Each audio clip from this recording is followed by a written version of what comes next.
Hello बच्चों, welcome back to our channel reminds education. मैं कुमिका आपके लिए आज लेकर आई हूँ grade 10 biology chapter number 1 life processes का आखिरी वीडियो, जिसमें हम कवर करने वाले हैं सबसे important topic excretion. So before jumping into the topic what is excretion, उसके बारे में जानना तो पड़ेगा ही। सो एक्सक्रीशन होता क्या है?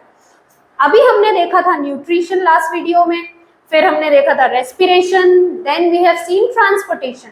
After all these life processes किसी भी लिविंग ऑर्गेनिज्म की बॉडी के अंदर वेस्ट मटेरियल जो है वो प्रोड्यूस होता है। कुछ टॉक्सिक सब्सटेंस भी होते हैं एंड जो अनवांटेड चीजें होती है, जो after the consumption of all the good things जो बैड थिंग्स बच जाती है, वो सारी वेस्ट कहलाती है। So there is a process to remove all these waste from the body, and yes, this process is known as excretion. So excretion is nothing but the removal of all the unwanted things from the living body. अब अगर हम excretion को और अच्छे से समझे तो उसमें जो रिमूव होने वाली चीज है वो कहलाती है वेस्ट। तो ये वेस्ट होता क्या है? तो वेस्ट होते हैं कुछ टॉक्सिक सब्सटेंस जो बनते हैं during the processes in the body, या फिर कुछ ऐसे बाय प्रोडक्ट्स जो ड्यूरिंग द रिएक्शन बन जाते हैं एंड वो हमारे लिए यूजफुल नहीं होते हैं। So all these waste has to be removed from the body, and this is the process which removes all the waste. Like हमने digestive system के अंदर पढ़ा था defecation. Defecation is the removal of the solid waste from the body through the alimentary canal. Like this, there are many kind of waste. जैसे कुछ gaseous waste होते हैं, कुछ liquid waste होते हैं, तो इनका भी body से remove होना बहुत जरूरी होता है, and this process of excretion is dedicated to that. So इस वीडियो में हम पढ़ने वाले हैं what is the importance of excretion, what are the types of excretory product, and how plants and animals have the excretory processes going on in their body. So let us now talk about the importance of excretion, कि excretion इतना important क्यों है। So पहला importance है excretion का, एक correct ionic balance होना चाहिए बॉडी के अंदर, and इसके लिए excretory products या फिर जो waste materials है उनका remove होना बहुत जरूरी होता है। सेकेंड इंपॉर्टेंस ये है water. Water is a medium, and ये मीडियम भी एक सफिशिएंट अमाउंट में ही होना चाहिए, और इसका जो लेवल है वो भी ना कम होना चाहिए ना ज्यादा होना चाहिए। तो बॉडी में एक प्रॉपर वाटर का लेवल होना, that also is ensured bye the process of excretion. And third is जो वेस्ट मटेरियल है, जो टॉक्सिक मटेरियल है, वो हमारी इम्यूनिटी जो है उसको लोअर कर सकते हैं, and they can hamper the immunity system. Therefore, toxic material को रिमूव होना जरूरी होता है। नेक्स्ट इंपॉर्टेंट चीज है, किसी भी बॉडी में जो भी मेटाबॉलिक एक्टिविटीज होती है, तो जो वेस्ट बनता है या कोई भी बाय प्रोडक्ट बनता है, वो बॉडी में अक्यूमुलेट हो सकता है, एंड आफ्टर दिस अक्यूमुलेशन बहुत सारे रिएक्शंस जो मेटाबॉलिक एक्टिविटीज होती है बॉडी के अंदर वो अफेक्ट हो सकते हैं। आफ्टर अक्यूमुलेशन एक लेवल तक के ही आपकी बॉडी कोई भी टॉक्सिक सब्सटेंस को झेल सकती है। सो इन टॉक्सिक सब्सटेंस के अक्यूमुलेशन को रोकने के लिए एक्सक्रीशन बहुत इंपॉर्टेंट होता है। So these are the importance of excretion. अब हम लोग देखते हैं कि एक्सक्रीटरी प्रोडक्ट जो है वो क्या होता है। तो जनरली ऑर्गेनिजम्स जो होते हैं वो अलग अलग टाइप के एक्सक्रीटरी प्रोडक्ट्स रखते हैं। जैसे कि अगर हम प्लांट्स की बात करें तो उनका एक्सक्रीटरी प्रोडक्ट जो होगा वो वाटर भी होता है, कुछ रेजिन्स होते हैं, गम्स होते हैं, कुछ अल्कलॉइड्स होते हैं, जो हमारे लिए तो बेनिफिशियल है, but for plants these are the excretory product, और इसीलिए प्लांट्स उनको रिमूव कर देते हैं। अगर हम एनिमल्स की बात करें तो on the basis of the excretory product, ये प्रोडक्ट नाइट्रोजिनस वेस्ट होते हैं, मतलब इनमें नाइट्रोजन होता है। सो नाइट्रोजन का कौन सा कंपाउंड है एनिमल का एक्सक्रीटरी प्रोडक्ट, उसके बेसिस पे animals are classified into 3 categories. The first one is ammonotelic organism. Amino word आया है अमोनिया से। ऐसे ऑर्गेनिज्म जिनका मेजर एक्सक्रीटरी प्रोडक्ट अमोनिया होता है वो होते हैं ammonotelic organism. For example fresh water animals. And second one is uricotelic organism. Uricotelic मतलब इनका मेजर एक्सक्रीटरी प्रोडक्ट होगा uric acid, like some insects, reptiles, some birds, ये सब होते हैं यूरिकोटैलिक। और थर्ड कैटेगरी होती है यूरियोटैलिक, जिनका मेजर एक्सक्रीटरी प्रोडक्ट जो होता है वो यूरिया होता है। For example mammals and even human beings are also ureotelic. So these are the three category. अब हम देखते हैं हाउ डिफरेंट ऑर्गेनिज्म एक्सक्रीट, या उनकी एक्सक्रीटरी प्रोसेस कैसी होती है। तो अगर हम बात करें यूनिसेल्युलर ऑर्गेनिज्म की, तो उनके अंदर कोई कॉम्प्लेक्स सिस्टम तो होता नहीं है। So they excrete their excretory product, जो भी वेस्ट मटेरियल बनता है वो एक सिंपल डिफ्यूजन की प्रोसेस से उनकी पूरी बॉडी जो है वो एक्सक्रीट आउट कर देती है। अगर हम बात करें प्लांट्स की, तो प्लांट्स का जो एक्सक्रीटरी सिस्टम होता है वो भी इतना कॉम्प्लेक्स नहीं होता है। प्लांट्स के जितने भी वेस्ट मटेरियल्स है उनके लिए अलग अलग सिस्टम होते हैं। जैसे अगर हम बात करें प्लांट के ऑक्सीजन की, तो प्लांट का जो ऑक्सीजन प्लांट जो है वो एक्सहेल कर रहे हैं या फिर बाहर की तरफ दे रहे हैं एटमॉस्फेयर को, तो वो ऑक्सीजन उनके लिए वेस्ट मटेरियल है, तो वो उसको bye the process of diffusion in the exchange of gas उसको रिमूव कर देते हैं। सेकेंड चीज होती है वाटर की। तो वाटर हमें पता ही है, plant loses their water by the process of transpiration, तो वो भी एक एक्सक्रीटरी प्रोसेस ही है प्लांट्स की। प्लांट्स जो है वो अपने जो एक्सक्रीटरी लीव्स होते हैं, जो कि डेड लीव्स हम लोग कहते हैं जिसे, वो उसको वो गिरा देते हैं in the process of seasonal fall off. During some seasons plant जो है अपने लीव्स को शेड कर देते हैं। एंड कुछ ऐसे प्लांट्स होते हैं जिनके अंदर गम्स, रेसिन्स, कुछ अल्कलॉइड्स या फिर क्यूनोइन इस टाइप के सब्सटेंसेस प्रोड्यूस होते हैं जो उनके लिए वेस्ट है, तो उन्हें वो bye the process of removal through the barks निकाल देते हैं। एंड ये जो प्रोडक्ट है वो हम लोग ह्यूमन बींग्स यूज कर लेते हैं। तो this was the process of excretion in plants. Now let us talk about the process of excretion in multicellular organism like human beings. तो ह्यूमन बींग्स के अंदर एक पूरा की पूरा सिस्टम होता है which is dedicated for excretion, and ये होता है उस ऑर्गेनिज्म का एक्सक्रीटरी सिस्टम। अलग अलग मल्टी सेल्युलर ऑर्गेनिज्म के पास अलग अलग ऑर्गन्स होते हैं फॉर एक्सक्रीशन। तो अब हम देखते हैं कौन से ऑर्गेनिज्म के पास कौन सा ऑर्गन होता है। अगर हम बात करें प्रोटोजोन्स की, तो प्रोटोजोन्स जो होते हैं उनकी पूरी बॉडी का सरफेस ही एक्सक्रीशन करता है।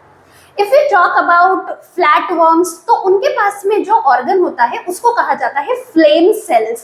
अर्थवर्म के पास में जो ऑर्गन होता है उसे कहा जाता है नेफ्रिडिया। कॉकरोचेस के पास में जो ऑर्गन होता है उसे कहते हैं Malpighian tubules. And we human beings have kidneys for the excretory system.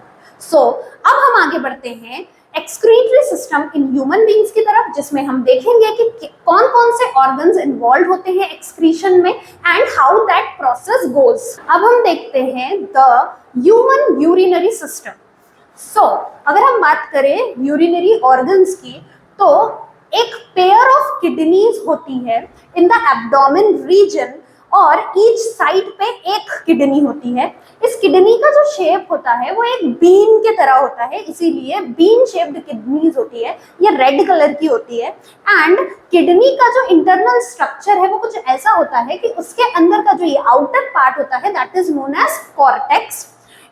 यहाँ पर बहुत सारे किडनी के फंक्शनल यूनिट प्रेजेंट होते हैं जिसको कहा जाता है nephrons, and this region is known as the medullary region. ये पेल्विस रीजन जो है ये कनेक्टेड होता है टू द अदर ऑर्गन जिसको हम कहते हैं यूरेटर। यूरेटर जो है ये वो ट्यूब लाइक स्ट्रक्चर है जो किडनी से ओरिजिनेट होता है and it goes to the urinary bladder.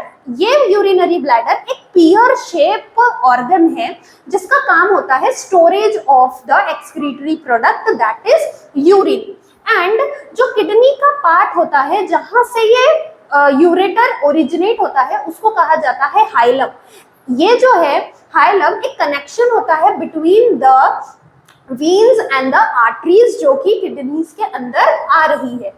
Kidney के जस्ट पीछे एक ग्लैंड होता है एड्रिनल ग्लैंड, जिसके बारे में हम नेक्स्ट चैप्टर के वीडियोस में डिस्कस करने वाले हैं। एंड अगर हम देखें यूरिनरी ब्लैडर जो कि स्टोर करता है यूरिन को, उसकी एक ओपनिंग होती है जिसको कहा जाता है urethra. And this is the opening through which the excretory product that is urine passes out from the body. अब यूरेथ्रा जो होता है ये मेल्स में लॉन्ग होता है एंड फीमेल्स में शॉर्ट होता है। So this is the excretory system या फिर urinary system of human being. अब हम देखते हैं structure of the functional unit of kidneys, that is nephrons. This is the structure of nephron. बहुत ज्यादा कॉइलिंग दिख रही है आपको, थोड़ा सा कंफ्यूजन हो रहा है, बट अगर आप इसके पार्ट्स को देखेंगे तो ये भी बनाना और समझना आपके लिए बहुत ज्यादा इजी हो जाएगा। सो थोड़ा सा कॉम्प्लिकेटेड स्ट्रक्चर है नेफ्रॉन का।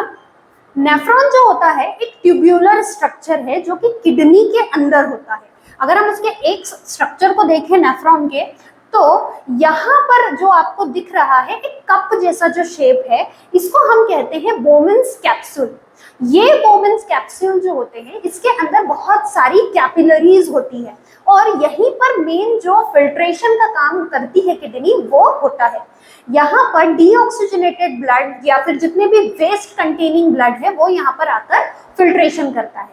एंड बोमेन्स कैप्सूल अगर हम देखें तो इसके अंदर का जो ये ट्यूब्यूलर पार्ट है जो आपस में बहुत ज्यादा कॉइल्ड है, इसको हम कहते हैं ग्लोमेरुलस। एंड इसका एक और नाम है माल्पीजियन ट्यूब्यूल। इसीलिए नाम है क्योंकि यहीं पर ट्यूब्स जो है वो फिल्ट्रेशन का काम करते हैं। अगर हम माल्पीजियन ट्यूब्यूल्स या फिर ग्लोमेरुलस का ही स्ट्रक्चर देखें तो इसके जो लॉन्ग ट्यूब है इसके 3 पार्ट्स होते हैं। पहला पार्ट जो है वो कनेक्टेड है बोमेन्स कैप्सूल के पास में और इसको कहते हैं प्रॉक्सिमल ट्यूब्यूल। जो सेकंड पार्ट होता है वो यहाँ पर होता है ग्लोमेरुलस का पूरा स्ट्रक्चर। ये एक थिन सेगमेंट होता है ट्यूब्स का। एंड इसका जो लास्ट पार्ट होता है वो होता है यहाँ पर। ये वाला जो पार्ट है ये कहलाता है डिस्टल ट्यूब्यूल। डिस्टल ट्यूब्यूल जो होता है वो कनेक्टेड होता है to the collecting duct. Collecting duct नाम से ही आपको समझ में आ रहा है ये वो ट्यूब होगा जिसके अंदर यूरिन जो है वो कलेक्ट होता है। एंड अगर हम इंटरनली देखें तो ये पूरे के पूरे जो ट्यूब्यूल्स है वो आपस में कॉइल्ड स्ट्रक्चर को फॉर्म करते हैं और ये सारी कॉइलिंग इसीलिए होती है ताकि सरफेस एरिया जो है वो इंक्रीज हो जाए नेफ्रॉन का, एंड जो फिल्ट्रेशन और रीअब्जॉर्प्शन का काम है वो ज्यादा अच्छे से हो जाए।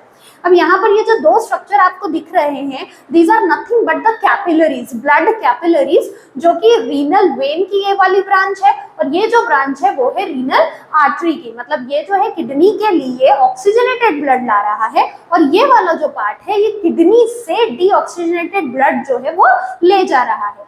अब यहाँ पर होता है पूरा फिल्ट्रेशन का प्रोसेस एंड जो यूरिन फॉर्म हो जाता है, जो वेस्ट फॉर्म हो जाता है, लिक्विड वेस्ट, वो इस कलेक्टिंग डक्ट के थ्रू जो है वो चला जाता है यूरेटर के अंदर।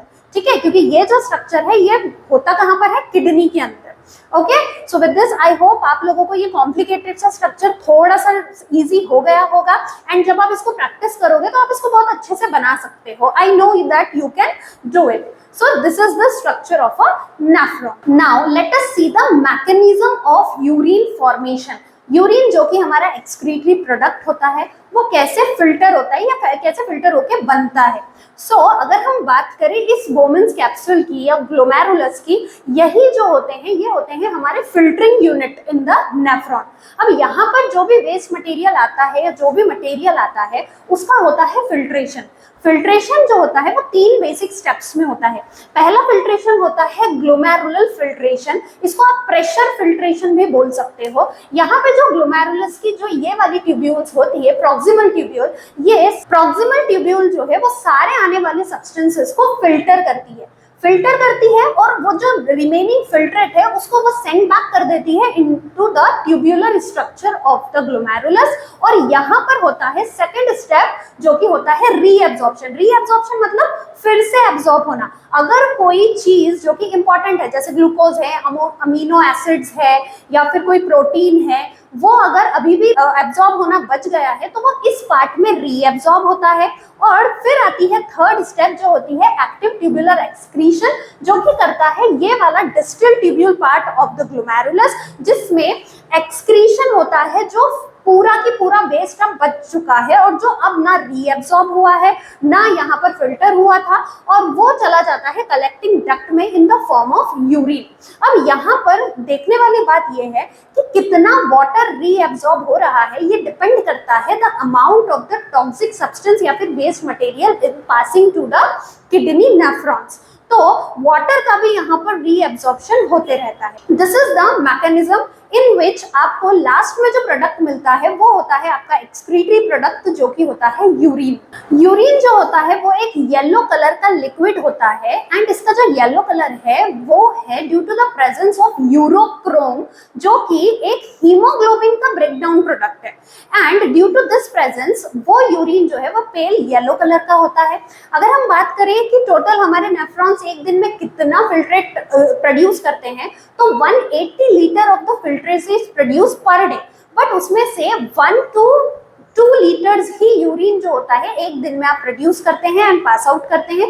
बाकी का जो सारा फिल्ट्रेट है वो यहाँ पर रीएब्सॉर्ब हो जाता है। After the urine is being form, वो इस कलेक्टिंग डक्ट के थ्रू चला जाता है यूरेटर में, जो वो ट्यूब्यूल है जो उसको पास कर देता है इनटू द यूरिनरी ब्लैडर। अब ये जो यूरिनरी ब्लैडर होता है ये होता है हमारे नर्वस सिस्टम के कंट्रोल में, और ये जो यूरिन है वो कुछ समय तक के यूरिनरी ब्लैडर में स्टोर होता है। And after a particular time, जब हमारे नर्वस सिस्टम को एक मैसेज जाता है यूरिनरी ब्लैडर से कि now it's time to release this urine, उस समय we get a pressure build up in our urinary bladder and we have the urge to pass it out, and the process of removal of the urine from the body is called urination, and by this the liquid waste gets out of our body। Urine का अगर हम composition देखें तो urine के अंदर maximum part होता है water का, यूरोक्रोम जो कि हीमोग्लोबिन का ब्रेकडाउन प्रोडक्ट है वो, एंड इसके अंदर होता है urea and some amount of uric acid too. But human beings में मेजर प्रोडक्ट होता है यूरिया, इसीलिए human beings are known as ureotelic. Very good. And urine का जो पीएच होता है दैट लाइज बिटवीन 4.6 to 8, ये उसकी पीएच रेंज होती है। If we talk about other excretory product, तो ह्यूमन बींग्स के अंदर दूसरा एक्सक्रीटरी प्रोडक्ट जो होता है वो होता है वाटर। अब वाटर जो है अलोंग विद सम सॉल्ट्स वो भी रिमूव होता है bye the process of perspiration, जिसको हम आम भाषा में स्वेटिंग कहते हैं। सो ये प्रोसेस जो होती है ये करते हैं सिबेशियस ग्लैंड्स, जो कि आपने 9th में पढ़े ही होंगे।